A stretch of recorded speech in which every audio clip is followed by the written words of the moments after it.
Time and time again, men risk their lives to try to save others. Time and time again, men risk their lives to try to save others. Time and time again, men risk their lives to try to save others. Time and time again, men risk their lives to try to save others.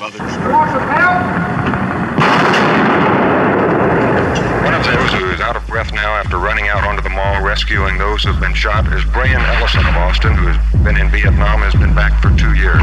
Brian, how many have you gone out to rescue? Today, 2.